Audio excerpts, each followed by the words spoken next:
Shalom. Iya. Terima kasih pertama-tama saya ucapkan buat Bapak dan Ibu Gembala dari Gereja YHS yang ada di Malang ini. Ya, saya percaya bahwa semua karena anugerah Tuhan. Ya, terima kasih buat kesempatannya sekali lagi saya boleh melayani di sini. Bapak Ibu, ya tidak ada yang lain yang kita rindukan di dalam hidup pengiringan kita kepada Tuhan selain kita ini hidup dan melihat kemuliaan Tuhan. Amin. Ya, karena ketika Tuhan memanggil kita untuk percaya kepada Dia, Tuhan sudah menyediakan kemuliaannya bagi kita. Dan apa yang terpenting yang harus kita dapatkan di dalam hidup pengiringan kita kepada Tuhan, yaitu ya kemuliaan Tuhan itu. Karena kemuliaan itu berbicara tentang kemenangan. Kemuliaan Tuhan berbicara tentang kelepasan, tentang semua hal yang kita rindukan terjadi. Saya banyak mendapatkan konseling, ibu saya ini sudah bertahun-tahun ikut Tuhan. Saya sudah berdoa, saya sudah ini, saya sudah itu, saya sudah ini dan itu. Tapi kenapa saya tidak mengalami ya yang namanya kemuliaan Tuhan? Saya tidak mengalami yang namanya ini ya kelepasan seperti yang saya dengar dan saya baca di dalam firman Tuhan.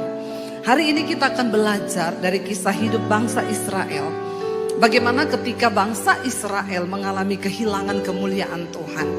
Ya, saya akan ambil dari 1 Samuel pasal yang keempat. Saya sedikit beritahu kepada kita kisahnya. Pada waktu itu, ketika Tuhan sudah tidak berkenan atas Imam Eli dan keluarganya. Ya, Imam Eli adalah orang yang dipilih menjadi imam ketika itu di Silo. Ya, dan dia menjadi imam membawa bangsa itu untuk dekat kepada Tuhan. Tapi kegagalan Eli adalah ketika dia membiarkan kedua anaknya itu hidup di dalam dosa. Ya, dosa apa yang dilakukan oleh anak-anaknya Eli? Mereka mengambil bagian Tuhan. Ya, kalau bangsa Israel datang mempersembahkan korban bakaran, ya kambing, domba, sapi untuk dipersembahkan sebagai korban penghapusan dosa. Anak-anaknya itu meminta. Harusnya itu korban diolah dulu bagi Tuhan pertama kali dipersembahkan. Tapi anak-anak Imam Eli berkata, berikan kepada kami. Lalu petugasnya berkata, ini kita buat Tuhan dulu. Gak usah, pokoknya kami mau bagian ini. Mereka yang tentukan apa yang menjadi hak mereka. Dan Tuhan marah, bahkan ketika pada waktu itu anak-anak Imam Eli, Hofni dan Pinehas, mereka meniduri ya wanita-wanita yang melayani ya di bait Tuhan pada waktu itu. Mereka melakukan segala kecemaran, kenajisan, percabulan bahkan di rumah Tuhan. Dan itu menjadi satu dosa yang Tuhan berkata kepada Imam Eli, karena engkau membiarkan anak-anakmu hidup tidak menghormati aku, maka mulai dari hari ini aku akan menghukum engkau dan keluargamu. Dan Tuhan berkata, tidak ada lagi korban apapun yang dapat menghapus dosa keluarga Imam Eli. Maka satu keadaan yang sangat malang bagi seorang manusia ya adalah ketika dia dosanya tidak diampuni. Amin apa amin? Ya, firman Tuhan berkata, berbahagialah orang yang dosanya diampuni dan yang meninggalkannya. Ya, tetapi terkutuklah orang yang dosanya bahkan tidak diampuni. Tuhan berkata, tidak ada lagi korban yang bisa menghapus dosa dari Imam Eli dan keluarganya. Sejak hari itu, Tuhan mulai memilih seorang pengganti, yaitu Samuel, yang akan menggantikan Imam Eli. Dan kita melihat dalam keadaan itu Israel hidup kehilangan kemuliaan Tuhan. Bapak Ibu, seringkali kita merasa kita masih ke gereja, kita masih melakukan rutinitas kekristenan kita, tapi tanpa kita sadari seringkali kita ini hidup tanpa kemuliaan Tuhan. Waktu engkau hidup dalam kemuliaan Tuhan, semua orang akan melihat, wow, dia sungguh orang yang disertai Tuhan. Amin. Karena kita adalah suratan Kristus yang terbuka, yang hidup kita harusnya dapat dibaca oleh semua orang. Apa yang terjadi ketika kemuliaan Tuhan meninggalkan bangsa Israel? Mari kita lihat 1 Samuel pasal yang keempat. Tulisannya, judulnya di sana adalah tabut Tuhan dirampas ya. Filistin merebut tabut perjanjian. Ayat yang pertama, perkataan Samuel dinyatakan kepada seluruh bangsa Israel ya. Sekarang bangsa Israel pergi berperang menghadapi bangsa Filistin. Mereka berkemah di samping di samping Ebenezer, dan bangsa Filistin berkemah di Afek. Ayat yang kedua, baca sama-sama ya supaya saudara tidak nganggur. Jadi saya juga ada temennya. Nanti kalau nganggur tidur. Orang itu kalau kebanyakan nganggur bahaya. Amin. Ya supaya saudara aktif juga. Saya tahu nih banyak yang gak baca Alkitab di rumah.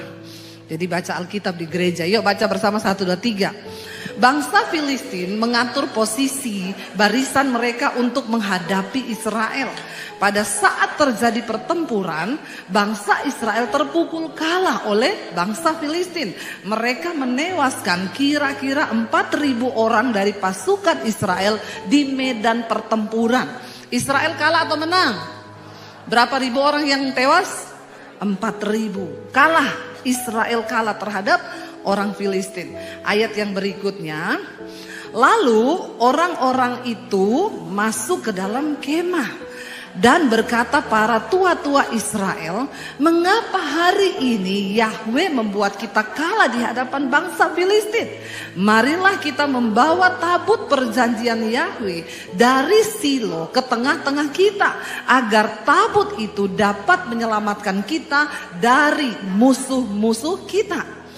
Ketika mereka kalah terpukul 4.000 orang mati, bangsa Israel berpikir, loh kan ada tabut. Tabut berbicara tentang kemuliaan Tuhan. Tabut itu berbicara tentang kehadiran Tuhan.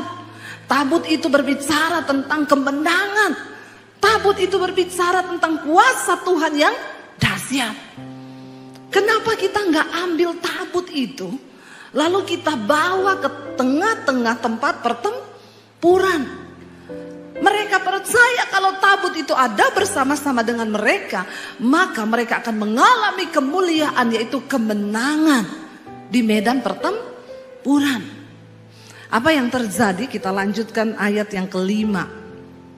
Ayat yang keempat ya. Ayat yang keempat. Lalu baca bersama, bangsa itu mengutus orang ke Silo supaya mereka mengambil dari sana tabut perjanjian Yahweh Tsabot itu. Yahweh semesta alam yang berdiam di antara kerub-kerub. Kedua anak laki-laki Eli, yaitu Hofni dan Pinehas, ada di sana bersama tabut perjanjian Elohim itu. Hofni dan Pinehas ada di sana. Mereka tahu tabut itu di sana dan mereka mengizinkan tabut itu dibawa pergi. Padahal mereka tahu tidak sembarangan untuk membawa tabut itu pergi dari sana. Ya, harus ada persetujuan dari Imam Eli dan lain sebagainya. Tapi kedua anak ini mengambil alih, bahkan tidak bertanya apa-apa. Mereka membawa tabut itu. Ayat yang kelima berkata, ketika tabut perjanjian Yahweh itu masuk ke dalam perkemahan, seluruh orang Israel bersorak dengan nyaring sampai bumi bergoncang. Wow enggak? Wow.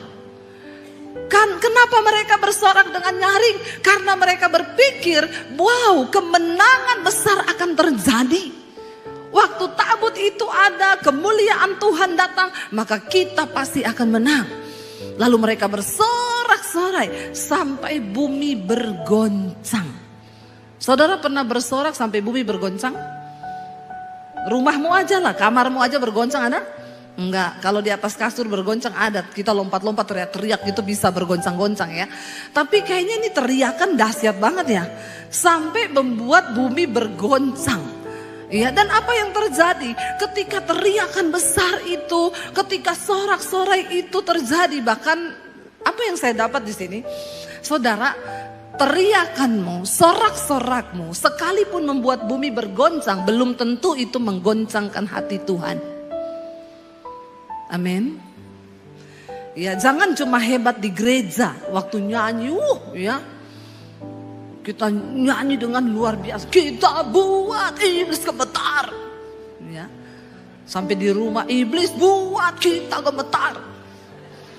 Ya, itu yang banyak saya lihat sih dari orang Kristen ya.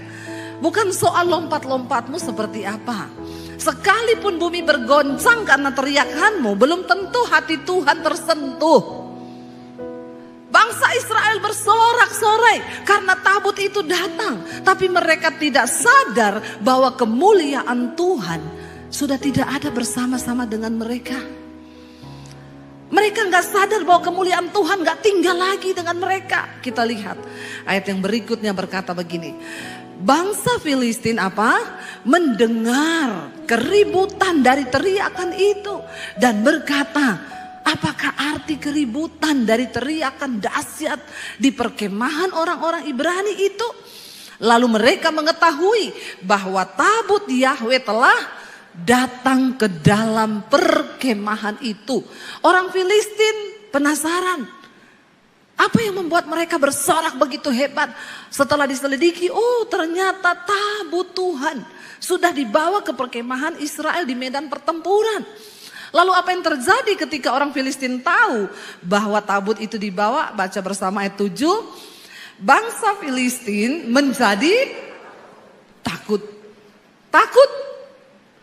Bahkan musuh-musuh Israel pun gemetar ketika mereka mendengar tentang tabut Tuhan yang dibawa, karena mereka tahu bahwa tabut itulah yang sudah membuat banyak mujizat besar di antara orang Israel. Mereka tahu ketika Tuhan hadir, maka sesuatu itu pasti terjadi. Mereka tahu bahwa ketika Tuhan yang semesta alam itu ada di pihak Israel, maka mereka nggak bisa berbuat apa-apa. Dikatakan di sana mereka berkata, mereka menjadi takut. Mereka berkata, Elohim telah datang ke dalam perkemahan itu. Lalu mereka juga berkata, celakalah kita, sebab belum pernah ada yang seperti itu sebelumnya. Mereka sangat tahu tidak ada Tuhan yang seperti Tuhannya orang Israel. Tidak ada kuasa lain yang sebelumnya pernah terjadi di tengah-tengah orang Israel. Bagaimana ketika kemuliaan Tuhan itu hadir, sesuatu yang luar biasa pasti terjadi. Kita lihat ayat yang ke-8, ayat yang ke-9, ayat yang ke-8 berkata, celakalah kita. Orang Filistin bilang, sudah celaka kita pasti.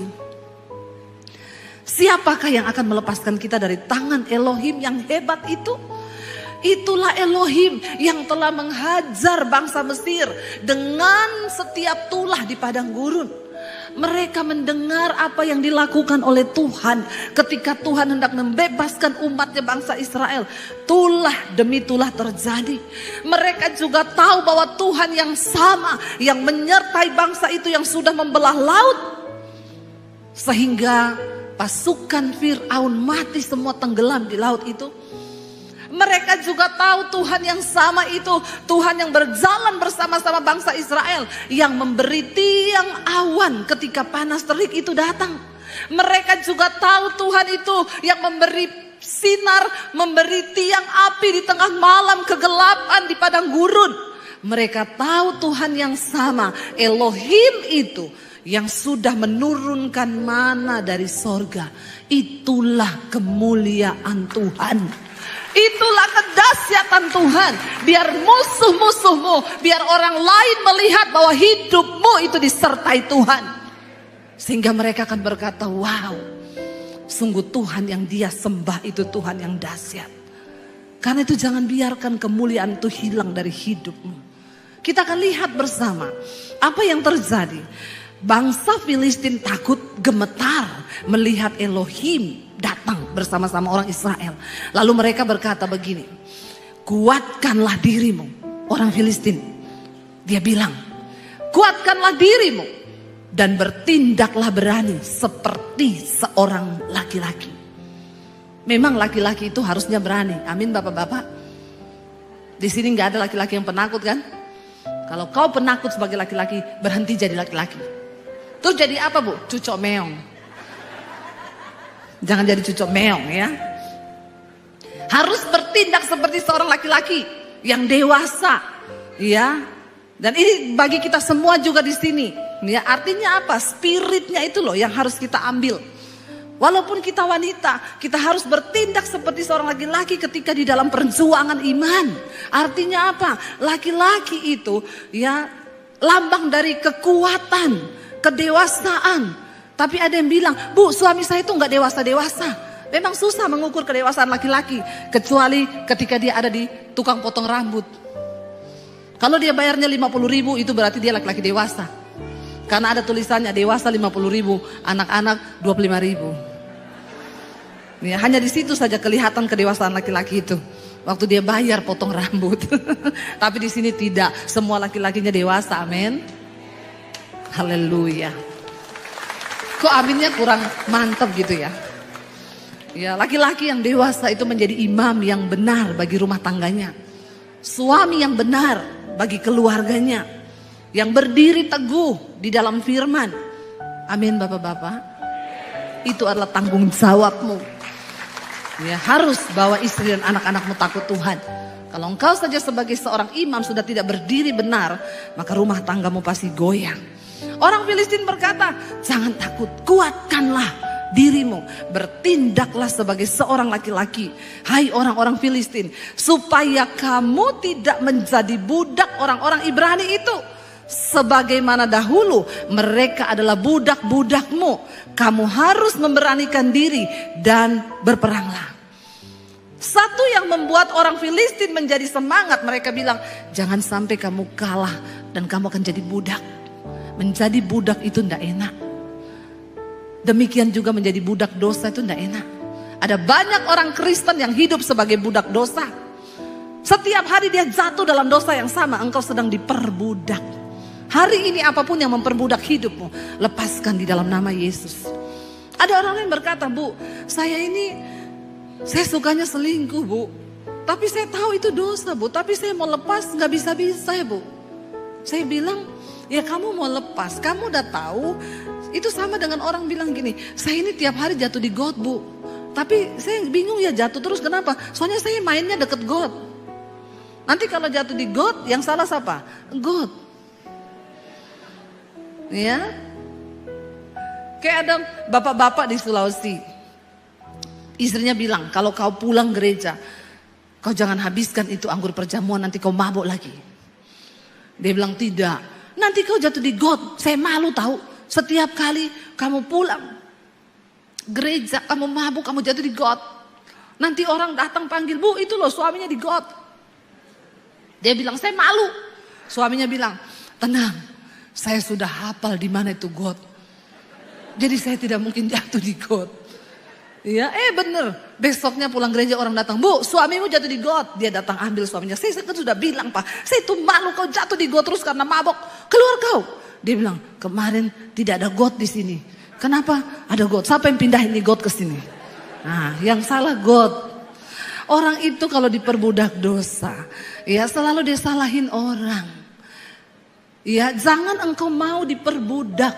Satu-satunya alasan yang membuat bangsa Filistin maju dengan keberanian yang kokoh, karena di otaknya mereka tidak mau diperbudak. Mereka nggak mau jadi budaknya orang Israel. Apa yang terjadi Bapak Ibu?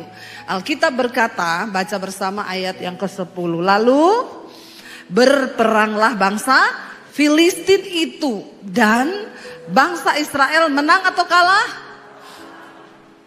Alkitab berkata dengan jelas di sana, bangsa Israel terpukul kalah. Dan mereka masing-masing berlari ke kemahnya. Terjadilah apa? Pembantaian yang besar. Sebab ada berapa yang mati? Ada 30.000 orang dari pasukan bangsa Israel yang gugur. Sebelum mereka berperang membawa tabut perjanjian, berapa yang mati? 4.000. Setelah mereka membawa tabut perjanjian, menang atau kalah? Yang mati berapa? Berlipat kali ganda yang mati. Lalu mereka bertanya, di mana kemuliaan Tuhan itu? Bukankah kami sudah membawa lambang dari kehadiran Tuhan di tengah kami? Bapak Ibu, Tuhan itu tidak bisa direkayasa. Mari engkau punya pemahaman yang benar akan firman Tuhan. Kenapa saya selalu berkata, jangan engkau suka titip-titip doa. Engkau harus datang sendiri kepada Tuhan, engkau harus bertemu Tuhan, supaya engkau memiliki pengalaman pribadi dengan Tuhan. Tapi ada banyak orang Kristen tuh yang gak ngerti. Saya ditelepon Bu Debi, saya itu ada beli rumah baru di kawasan elit. Ibu bisa nggak doakan rumah saya sebelum saya tempati dengan keluarga? Nanti saya kasih alamatnya, nanti saya antar kuncinya ke rumah ibu berserta dengan amplop persembahannya. Tapi saya nggak ada Bu, ibu aja pergi ke sana. Dalam hati saya bilang, Pret. Dia pikir ketika dia utus pendeta datang berdoa buat rumahnya, lalu rumah itu akan diberkati dan setannya pergi. Saya bilang, Pak, kalau saya datang doakan rumah itu bisa. Misal ada 10 setan di dalam, saya doakan, saya kuduskan 10 setan pergi. Tapi ketika Bapak masuk, setan ini ajak teman satu-satu, jadi 20 setan balik ke rumah itu dan tinggal dengan Bapak dan Ibu dan anak-anak. Makanya terjadi pertengkaran tiap hari ribut. Kenapa? Lalu ngomong, lo dulu didoakan pendeta Debbie, kenapa jadi malah tambah banyak setannya? Saya bilang, saya tidak akan berdoa. Biar Bapak kirim amplop tebel, maaf ya Bapak Ibu. Jangan kau pikir pendeta itu ya cuma mau terima amplop. Emang saya pendeta apaan? Pret. Kalau ada pendeta yang mau begitu, sudah jangan percaya lagi sama itu pendeta. Jangan percaya itu pendeta abal-abal tuh. Suruh doakan rumah kosong mau. Nggak ada orangnya, yang penting dapat amplop, Pret. Ajarkan kepada umat itu pengajaran yang benar. Amin. Saya bilang Bapak Ibu harus ada di rumah itu. Nanti Bapak Ibu yang doa pengurapan, saya cuma berdoa. Supaya apa? Waktu Bapak Ibu yang berdoa, setannya pergi. Bapak Ibu tinggal, setannya juga takut karena dia bilang ini dulu yang berdoa. Dia orang yang beriman. Jangan kau itu punya pemahaman yang salah. Makanya sekalipun kau pelayanan, sekalipun kau bayar persepuluhan, persembahan, kau pakai kalung salib yang besar, di rumahmu ada gambar Yesus yang gede, kau pikir setan takut? Hello? Bangsa Israel berpikir dengan mereka membawa tabut perjanjian, maka Tuhan akan berpihak kepada mereka. Tuhan bukan Tuhan yang bisa direkayasa. Saya ada masalah Bu, saya baca doa Bapa Kami 100 kali. Dia kira setelah dia berdoa Bapa Kami 100 kali, yang ada Tuhan tuh gak tergerak hatinya. Mulutmu berbusa, iya. Karena kau baca doa Bapa Kami 100 kali. Bangsa Israel bersorak karena tabut itu datang. Bahkan bumi gemetar karena sorak-sorak mereka. Tapi Tuhan gak ada di sana. Tuhan gak hadir di situ. Saudara mau buat ucapan syukur di rumahmu, engkau mau datangkan pendeta besar, pendeta hebat, bukan itu persoalannya. Apakah hati dan hidupmu itu benar-benar menghormati Tuhan? Apakah engkau menghormati kekudusannya? Apakah engkau hidup menghormati Tuhan dan dosa-dosa engkau buang dari hidupmu? Sekarang ini terlalu banyak orang yang bermain-main. Berapa banyak orang melayani Tuhan di mimbar, tapi mereka mencemarkan mimbar seperti anak-anaknya Hofni dan Pinehas, anaknya Eli. Mereka melakukan kenajisan.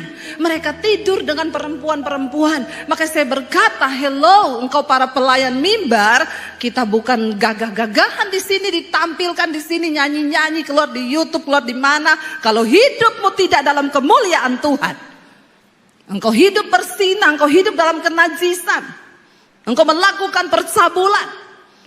Banyak sekarang para WL, selingkuh, singers, pemain musik, hidup mereka nggak benar. Di sini nggak ada yang ngaku. Tapi mari kita kuduskan hidup kita. Amin. Supaya pelayanan kita tuh juga berdampak. Supaya apa yang kita sampaikan itu bisa diterima oleh orang. Hamba Tuhan kalau hidupmu sendiri di luar kemuliaan, maka pelayananmu itu omong kosong. Sekalipun engkau berkhotbah itu tidak akan masuk ke dalam hatinya orang yang mendengar. Sebab engkau sendiri tidak menjadi pelaku-pelaku dari firman Tuhan. Itu yang terjadi. Saya diundang satu keluarga kaya, Bu, anak saya mau balik ke Amerika. Mereka kuliah di Amerika sekolah. Jadi ibu tolong doakan urapi mereka. Besok jam 8 pagi kalau bisa ibu datang ke rumah kami. Saya bilang, ya saya mau datang asal ada bapaknya dan ibunya di situ.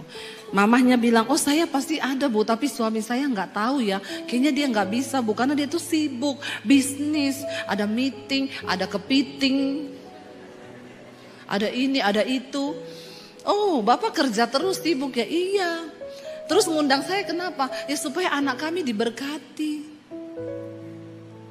Dia pikir kalau didoakan pendeta terus anaknya itu diberkati. Lalu saya bilang, kalau bapak ada saya datang, tapi kalau bapak enggak ada saya enggak datang. Dalam hati saya, ya siapa saya? Kamu aja yang punya kepentingan dengan anakmu, kok enggak menghormati Tuhan? Kok kamu suruh saya datang? Walaupun amplopmu tebel. Mereka tuh seringkali pikir pendeta itu hanya sekedar amplop. Saya juga berdoa supaya para pendeta yang mendengarkan khotbah saya ini bertobat. Kau jangan melihat amplopnya tebel.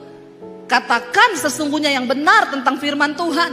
Ajarkan yang benar kepada umatmu. Jangan karena amplop, karena orang kaya, terus akhirnya oke. Lakukan sesuai firman Tuhan. Akhirnya dikabari malam-malam, Bu, oke Bu, saya bisa bujuk suami saya, Bu. Akhirnya besok dia bisa, Bu, jam 8 ya, Bu. Oke, saya datang. Ketika sudah berkumpul, saya berdoa, lalu saya bilang nanti saya akan berdoa buat anak-anak. Tapi yang akan mengurapi anak-anak ini bapak dan ibu. Suaminya mulai kelimpungan, bingung. Hah? Saya? Saya bilang, loh kenapa Pak? Ya, tidak ada berkat yang lebih besar bagi seorang anak daripada berkat dari orang tua. Amin. Karena orang tua pasti memberkati anak dengan segenap hati. Kalau pendeta kan hanya sekedar mendoakan, tapi orang tua dengan harapan, dengan air mata, dia rindu anaknya ini benar-benar diberkati oleh Tuhan. Lalu, loh, Bu Debbie sini sebentar, Bu, saya diajak ke ruang sebelah. Kenapa? Bu, kan katanya kalau kita doakan berkat tumpang tangan kepada orang itu bisa transfer spirit ya, Bu. Terus saya bilang, iya, kenapa Pak? Lah nanti saya kalau doakan anak-anak saya bisa transfer spirit. Emang Bapak ada roh apa ya? Kok takut anaknya transfer spirit? Emang spirit apa yang ada dalam Bapak? Terus ya kan bukan gitu ya Bu. Maksudnya kalau saya ada dosa ya nanti ya emang dosa apa yang ada sama Bapak? Ini yang saya suka saudara. Ya, kenapa? Kenapa saya panggil? Karena saya tahu yang begini-begini ini. Kenapa Pak? Ada dosa apa? Mending Bapak sekarang bertobat. Saya kasih Bapak waktu beberapa saat. Supaya Bapak bertobat dulu. Setelah Bapak bertobat, minta ampun sama Tuhan. Kuduskan tanganmu, kuduskan hatimu dan hidupmu. Lalu engkau lepaskan berkat buat anak-anakmu. Terus, oh iya Bu, sebentar ya Bu. Ya udah dia masuk ke kamar mandi. Biar dia bertemu Tuhan di kamar mandi. Bapak-bapak. Enggak ada berkat yang lebih besar bagi anak cucumu selain berkat dari hidupmu. Makanya engkau harus hidup dalam pertobatan, amin. Akhirnya dia keluar masih tanya lagi. Jadi saya ya Bu? Iya jadi Bapak. Ya udah akhirnya dia doakan anak-anaknya.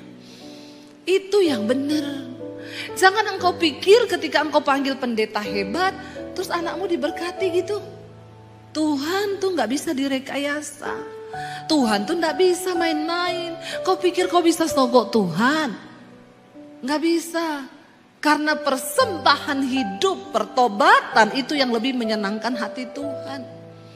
Itu yang lebih membuat Tuhan tuh bergetar. Bangsa Israel berpikir ketika mereka membawa tabut itu maka mereka akan mengalami kemenangan. Ayat yang ke-11 baca bersama, dikatakan di sana, tabut Elohim akhirnya dirampas. Bahkan juga kedua anak laki-laki Eli tewas, yakni Hofni dan Pinehas. Tuhan sudah berfirman kepada Imam Eli lewat Samuel, karena engkau tidak bertobat, maka anakmu berdua akan mati, engkau pun akan mati di hari yang sama.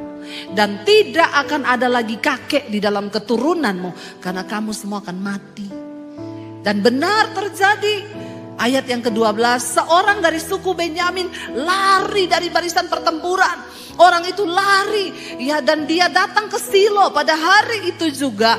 Pakaiannya terkoyak-koyak dan debu tanah di atas kepalanya. Ini orang lari dari medan pertempuran memberi kabar kepada Eli. Ketika ia datang, Eli sedang duduk di kursi di tepi jalan sambil menunggu, mengamat-amati, hatinya sangat gelisah. Karena apa? Tabut itu dibawa lari oleh anaknya pergi ke medan pertempuran. Hatinya gelisah karena tabut Elohim itu. Dan ketika orang itu masuk ke dalam kota, ia memberi laporan. Lalu seluruh kota itu menjerit, mendengar cerita bahwa tabut Tuhan dirampas. Hofni dan Pinehas mati di medan pertempuran. Penduduknya menjerit, bukan lagi bersorak, ya, tapi menjerit. Ayat yang ke-14 berkata, ya, ayat yang ke-14, saat Eli mendengar kegaduhan dari teriakan itu, ia berkata, suara gaduh itu kegemparan, apakah itu? Ya, orang itu pun bergegas dan datang segera memberi laporan kepada Eli. Ayat 15 di sana dikatakan, Eli telah berumur 98 tahun dan matanya telah rabun sehingga ia tidak dapat melihat, udah buta Eli. Orang itu pun berkata kepada Eli, akulah datang dari barisan tempur itu dan hari ini aku telah melarikan diri dari barisan tempur. Eli berkata, apa yang telah terjadi di sana anakku? Ayat yang ke-17, pembawa kabar itu menjawab dan berkata, Israel telah melarikan diri dari hadapan bangsa Filistin dan di sana juga telah terjadi pembantaian yang besar-besaran di antara rakyat. Kedua anakmu juga telah mati, yakni Hofni dan Pinehas, dan tabut Elohim telah dirampas. Lalu dikatakan ketika ia menyebutkan tentang tabut Elohim itu dirampas, Eli terjatuh ke belakang dari tempat duduknya di pinggir pintu gerbang, lehernya patah dan ia pun mati pada hari yang sama dengan kedua anaknya itu yang mati. Karena orang itu telah tua dan gendut berat, makanya jangan gendut-gendut. Eli telah menjadi hakim atas Israel selama 40 tahun. Tragis matinya. Dan ayat yang berikutnya berkata, waktu itu menantu perempuannya, istri dari Pinehas, sedang hamil tua dan hampir melahirkan. Ia mendengar kabar tentang tabut Elohim itu yang telah dirampas dan mendengar bahwa ayah mertuanya serta suaminya mati. Telah mati semua. Lalu ia membungkuk dan bersalin karena memang waktu melahirkan telah tiba. Saat itu juga melahirkan istrinya Pinehas. Dan ayat yang berikutnya berkata, menjelang saat kematiannya, mati juga dia habis melahirkan. Wanita-wanita yang berdiri di sampingnya berkata kepadanya, jangan takut, engkau telah melahirkan seorang anak laki-laki. Tetapi ia tidak menjawab, bahkan tidak memperhatikannya. Lalu ia menamai anak itu Ikabod sambil berkata, kemuliaan Tuhan meninggalkan Israel.